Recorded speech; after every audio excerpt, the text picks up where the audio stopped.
अरे हंसेलू तो लागेला करेजा जैसे जन्नत के गेट खुल गईल। वाह वाह ले 500। अरे हंसेलू तो करेजा लागेला जैसे जन्नत के गेट खुल गईल। हमरा के मिले से पहले तो टाका कहीं और सेट हो गई। वाह वाह ले 500। भूल जाइबू गाली मुसा टोली के गरी राह मुसारे कम न समझिए दाढ़ी तुझे गाड़ी लगाती है। भूल जाइबू गाली मुसा टोली के गरी माजा जब पाइबू दूसरा टोली से गोरी। भूल जाइबू गाली मुसा टोली के गोरी माजा जब पाइबू दूसरा टोली से गोरी। माजा जब पाइबू दूसरा टोली से गोरी।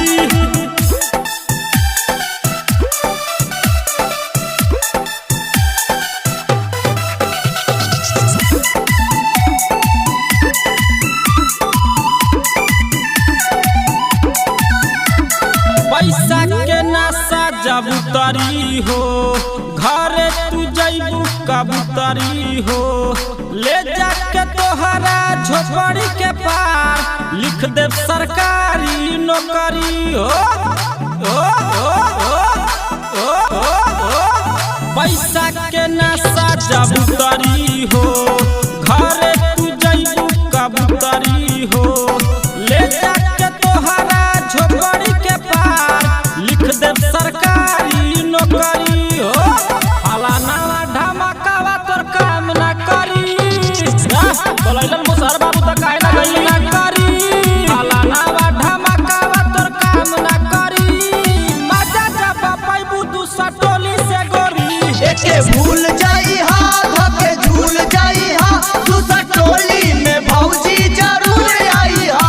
दूसरा टोली में भौजी जरूर आई हा।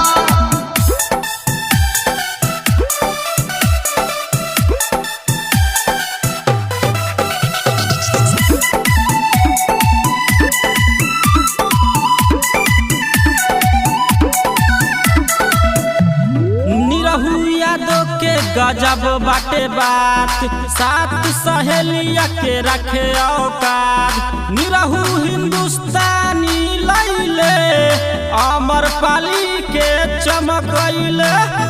ले ले ले ले निरहु यादव के गजब बाटे बात सात सहेलिया के रखे औकात। निरहु हिंदुस्तानी लैले अमर पाली के चमकैले। सोनुआ पागलवा तो हर साथ न छोड़ी। साथ जइबू मिले साथ न छोड़ी। सोनुआ पागलवा तो हर साथ न छोड़ी। मजा जब पाइबू दूसरा टोली से गोरी। एके भूल जाई